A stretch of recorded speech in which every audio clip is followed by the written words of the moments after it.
अस्सलाम वालेकुम एवरीवन। आज की वीडियो में हमने पंजाब टेनेंसी एक्ट में पर्सनल कल्टीवेशन का टॉपिक पढ़ना है। अगर ये वीडियो आपके लिए ज़रा सी भी हेल्पफुल रही हो तो प्लीज़ इसे लाइक और शेयर ज़रूर कर दीजिएगा और हमारे चैनल को ज़रूर सब्सक्राइब कर दीजिएगा। चलिए अब अपना टॉपिक स्टार्ट करते हैं। पर्सनल कल्टीवेशन का जो लॉ है वो हमें मिलता है section 115 of Punjab tenancy act से। सेक्शन 115 का क्या कॉन्सेप्ट है वो हम पढ़ लेते हैं। A concept of personal cultivation have been provided in the section 115 के अंदर हमें personal cultivation के बारे में बताया गया है। According to this section, a person who has more than 100 acres of land cannot possess more than 50 acres for personal cultivation of irrigated cultivatable land। इस बात का मतलब ये कि हर वो बंदा जिसके पास 100 एकड़ ज़मीन है, यानी वो 100 एकड़ ज़मीन का मालिक है, तो वो 50 एकड़ से ज़्यादा ज़मीन के ऊपर कल्टीवेशन नहीं कर सकता, पर्सनल कल्टीवेशन नहीं कर सकता, खुद से उसको काश्त नहीं कर सकता 50 एकड़ से ज़्यादा। यानी 100 एकड़ ज़मीन है, 50 एकड़ पे काश्त करेगा और एक्स्ट्रा जो 50 एकड़ लैंड होगी ना वो आगे किसी टेनेंट को लेट आउट कर देगा। ये सेक्शन का बेसिक कॉन्सेप्ट है। नेक्स्ट अब हम पढ़ लेते हैं restrictions on personal cultivation. Personal cultivation पे क्या रिस्ट्रिक्शंस हैं। Maximum limits of holding land for landlord. अब लैंडलॉर्ड के ऊपर ये लिमिट्स उसने लगाई हैं। टेनेंट की लिमिट्स अब बाद में पढ़ेंगे, पहले लैंडलॉर्ड की है। In case of 100 acres of land, अगर किसी लैंडलॉर्ड के पास 100 एकड़ ज़मीन है तो उस सूरत में क्या होगा। Under the provision of Act, no one is entitled to have possession of 100 acres of land for personal cultivation। Personal cultivation का मतलब क्या है। Personal cultivation का मतलब ये है कि आप खुद से ज़ाती तौर पे किसी ज़मीन को काश्त नहीं कर सकते। 50 एकड़ से ज़्यादा लैंड को आप काश्त नहीं कर सकते, उसके ऊपर फसल नहीं उगा सकते। इसमें उसने कहा अगर आपके पास 100 एकड़ ज़मीन है ना तो आप 50 एकड़ से ज़्यादा ज़मीन पर पर्सनल कल्टीवेशन या काश्त नहीं कर सकते। ठीक है, 50 एकड़ से ज़्यादा करोगे तो वो कानून की नज़र में जो है वो अनलॉफुल होगा। इफ़ ही ओन, अगर वो ऐसा करता है, इट इज़ अनलॉफुल, तो ये गैर कानूनी है। And he will have to leave the land, और उसको वो एक्स्ट्रा लैंड जो है वो छोड़नी पड़ेगी। And it will be given to any other tenant by the revenue officer. तो जो एक्स्ट्रा लैंड होगी ना वो रेवेन्यू ऑफिसर किसी टेनेंट को दे देगा। इसमें उसने 115(1) में उसने क्या बताया, कोई बंदा जिसके पास 100 एकड़ ज़मीन है वो 50 एकड़ से ज़्यादा ज़मीन काश्त नहीं करेगा। अगर वो ऐसा करता है तो ये अनलॉफुल है और जो एक्स्ट्रा लैंड है वो किसको दे दी जाएगी, वो रेवेन्यू ऑफिसर किसी टेनेंट को दे देगा। अब हम नेक्स्ट पॉइंट इसका पढ़ते हैं। नेक्स्ट अब हम पढ़ते हैं the maximum limit for joint ownership. इसका टेक्स्ट पढ़ें। Where any person has possession of land jointly और इन पार्टनरशिप, उनके पास जॉइंट लैंड है या फिर पार्टनरशिप में उनके पास लैंड है, only his share of land in such possession shall take into consideration. सिर्फ उस एक बंदे का शेयर कंसिडर किया जाएगा अगर हम इस 50 एकर्स को कंप्यूट करते हैं। तो जितने भी पार्टनर्स हैं हर बंदे के पास 50-50 एकड़ लैंड का राइट होगा। ठीक है, वो टोटल चाहे जितनी भी बन जाए, जितने पार्टनर्स हैं जितनी भी ज़्यादा लैंड बन जाए, लेकिन हर पार्टनर अपने हिस्से की 50 एकड़ जो है वो लैंड कल्टीवेट करने का हकदार है। नेक्स्ट हमारे पास जो पॉइंट है वो है cultivable land in excess of 50 acres. अगर 50 एकड़ से ज़्यादा ज़मीन काबिल काश्त अराजी है, उसके ऊपर काश्त की जा सकती है, तो उस सूरत में उसमें क्या होगा। इसमें वो कह रहा है if a person owning more than 100 acres of irrigated cultivable land for personal cultivation, अगर किसी इंसान के पास, किसी ऑर्डिनरी पर्सन के पास 100 एकड़ से ज़्यादा काबिल काश्त अराजी है तो क्या होगा, shall retain maximum 50 acres land for personal cultivation. तो वो ज़्यादा से ज़्यादा 50 एकड़ ज़मीन जो है वो पर्सनल कल्टीवेशन के लिए रख सकता है। And excess of 50 acres shall be let out to tenant, और जो जायद 50 एकर्स होंगे वो टेनेंट को दे देगा। यानी क्या, उसके पास 50 एकड़ से ज़्यादा ज़मीन जो है वो काबिल काश्त अराजी है, उसके ऊपर काश्त हो सकती है, तो वो मैक्सिमम जो है वो 50 एकर्स रखेगा और जो एक्स्ट्रा लैंड होगी वो किसी टेनेंट को दे देगा। वही बात इसमें भी रिपीट हो रही है, लेकिन उन्होंने उसको डिफरेंट एंगल्स में, डिफरेंट कंडीशंस में उसको बता दिया है। अब अगर एक ऑर्डिनरी पर्सन ने लैंड जो है वो किसी टेनेंट को लेट आउट करनी है तो वो कितने अरसे में करेगा, इसकी लिमिटेशन पीरियड पढ़ लेते हैं। This settlement of land must be must take place within 3 months of the date on which Punjab Tenancy Act 1952 came into force। इसमें वो ये बोल रहा है कि अगर किसी लैंडलॉर्ड ने टेनेंट को अपनी एक्स्ट्रा जो लैंड है वो लेट आउट करनी है तो वो 3 महीने के अंदर अंदर करेगा। कौन से 3 महीने? पंजाब टेनेंसी एक्ट आने के बाद। अब आप खुद ही अंदाज़ा लगा लें कि पंजाब टेनेंसी एक्ट 1952 में आ रहा है, तो ये उस लॉ के इन्फोर्स में आने के बाद 3 महीने के अंदर अंदर ये लैंड जो है वो ट्रांसफ़र करनी है। तो इसका मतलब ये हुआ कि इस सेक्शन की जो है वो अब एप्लीकेबिलिटी नहीं है। ये पुरानी मतलब इसकी जो एप्लीकेबिलिटी थी वो पहले थी, जब पंजाब टेनेंसी एक्ट आया उसके 3 माह के अंदर अंदर आपने जो है वो लैंड टेनेंट को देनी है। अब इसकी कोई वो एप्लीकेशन नहीं है इस सेक्शन की, लेकिन फिर भी हमारे कोर्स का हिस्सा है तो हम ये पढ़ेंगे। नेक्स्ट इसमें है in case of military service.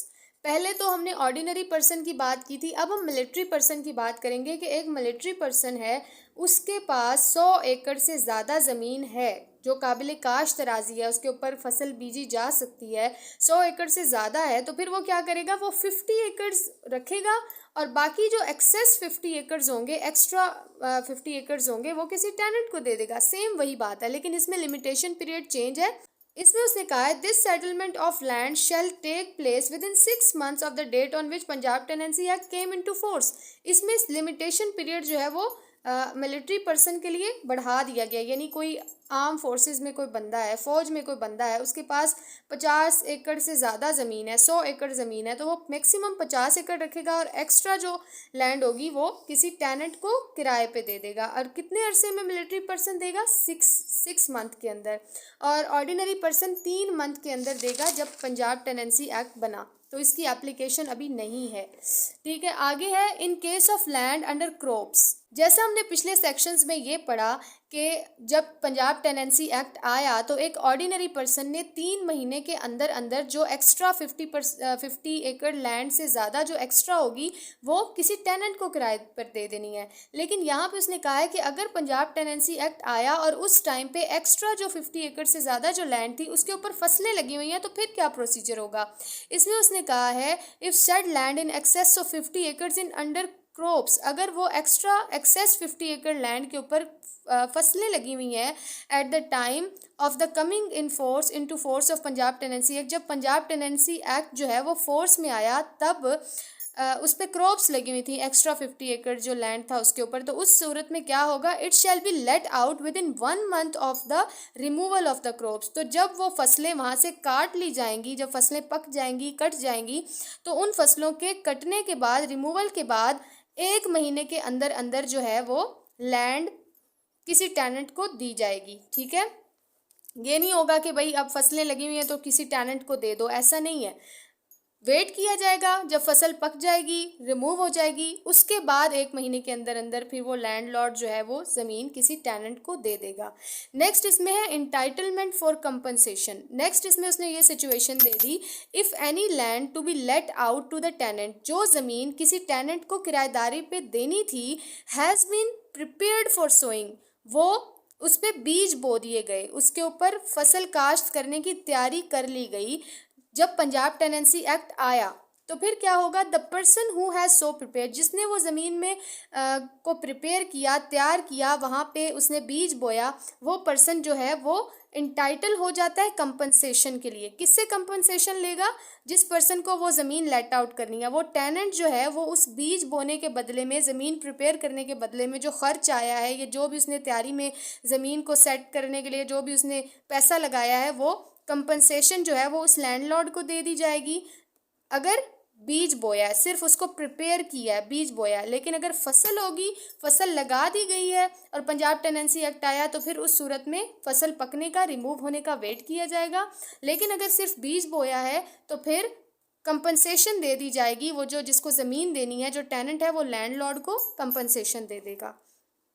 अच्छा, आगे है डिस्प्यूट एज टू कंपनसेशन। अगर कंपनसेशन देने के हवाले से कोई डिस्प्यूट, कोई झगड़ा पैदा हो जाता है कि भाई कितने पैसे देने हैं, कितनी कंपनसेशन देनी है या किस तरह से देनी है, compensation and the mode of its payment, इस हवाले से अगर कोई डिस्प्यूट आ जाता है तो फिर रेवेन्यू ऑफिसर को बताया जाएगा भाई ये हमारा इशू अराइज हो गया, इसको सॉल्व करवाओ। रेवेन्यू ऑफिसर उस मैटर को असेस करेगा।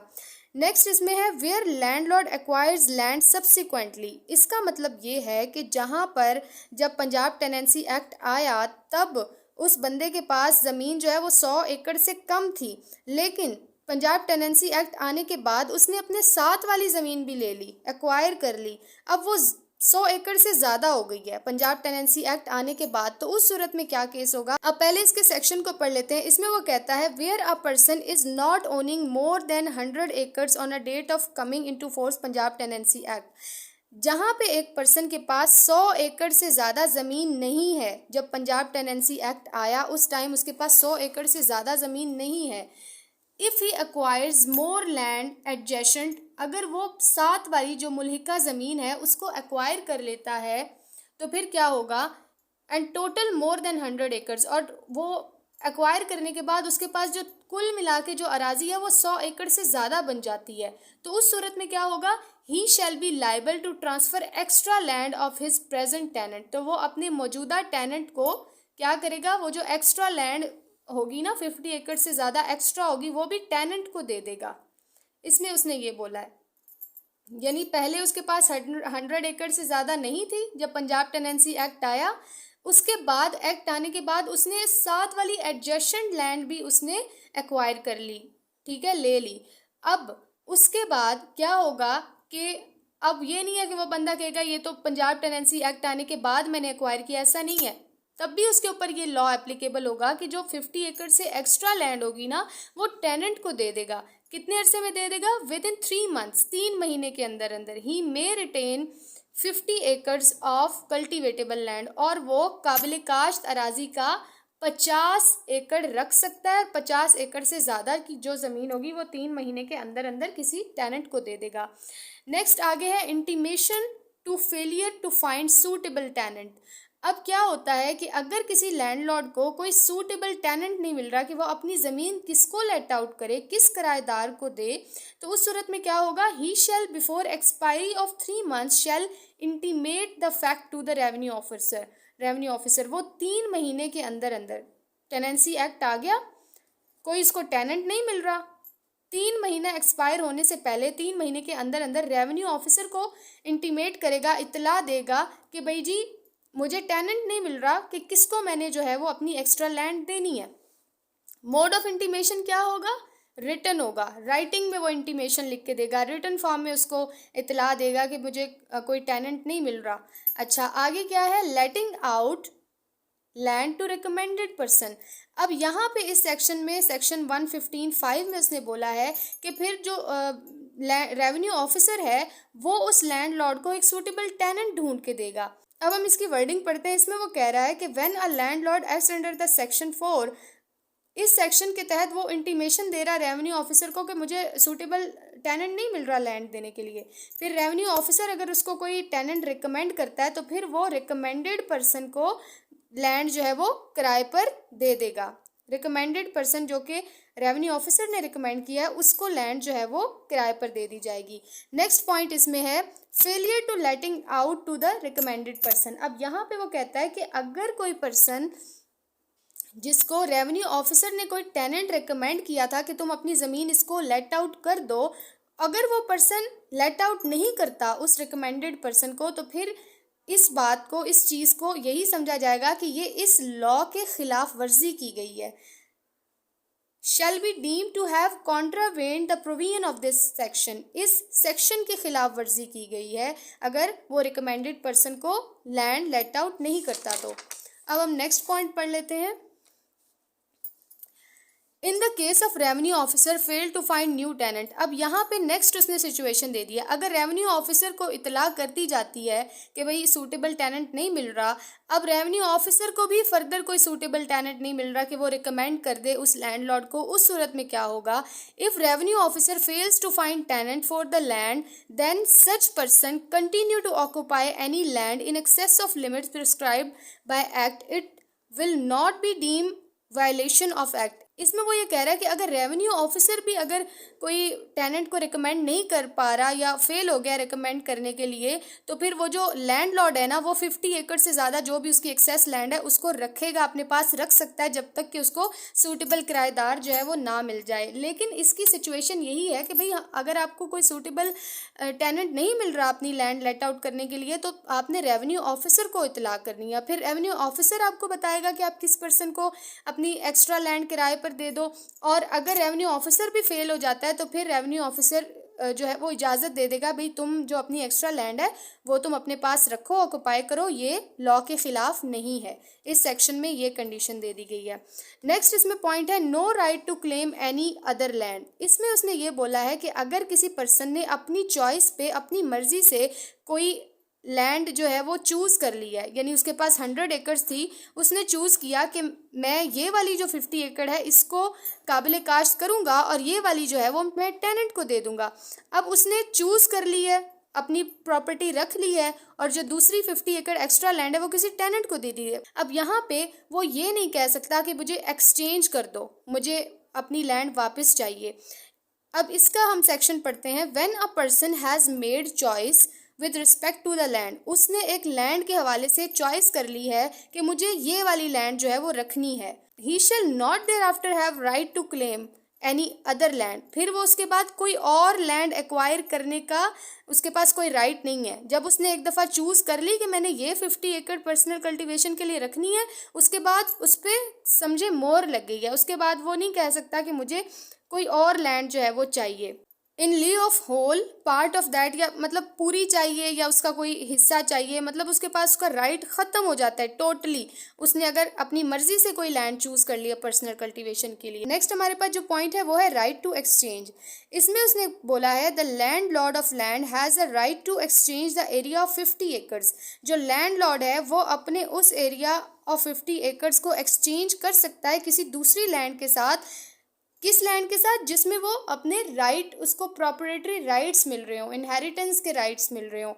यानी वो अपनी वो जो 50 एकड़ उसने चूज़ की है ना अपनी पर्सनल कल्टीवेशन के लिए, उसको किसी दूसरी की ज़मीन के साथ एक्सचेंज कर सकता है, यानी परमानेंटली एक्सचेंज कर सकता है, ताकि वो जो इस प्रॉपर्टी में जो 50 एकर्स में उसके राइट थे वो किसी और को मिल जाए और किसी और की प्रॉपर्टी के जो राइट्स हैं वो उसको मिल जाए। ये नहीं होगा कि फिर अगर उसने कोई टेनेंट को दी है ना जो प्रॉपर्टी, वो उससे एक्सचेंज नहीं कर सकता, बट अपनी जो उसने चूज़ की हुई प्रॉपर्टी है ना वो किसी दूसरे पर्सन के साथ एक्सचेंज कर सकता है। और जिस तरह से हम normally transfer of property act के तहत जो ज़मीन एक्सचेंज करते हैं, फिर उसमें क्या होता है कि जो दो लोगों ने प्रॉपर्टी अपनी बदल ली है तो दोनों के जो राइट हैं वो एक्सचेंज हो जाते हैं।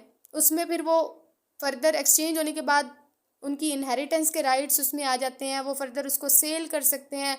मतलब जिस तरह से एक्सचेंज का प्रोसेस है, तो उस 50 एकड़ को वो एक्सचेंज कर सकता है। लेकिन अगर एक बार उसने चूज़ कर लिया ना तो वो टेनेंट को नहीं कहेगा कि भाई तुम मुझे ये वापस कर दो।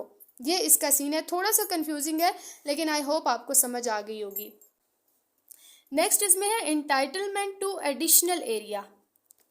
अगर एडिशनल एरिया जो है वो लैंडलॉर्ड ले सकता है, जायद एरिया ले सकता है। कब लेगा?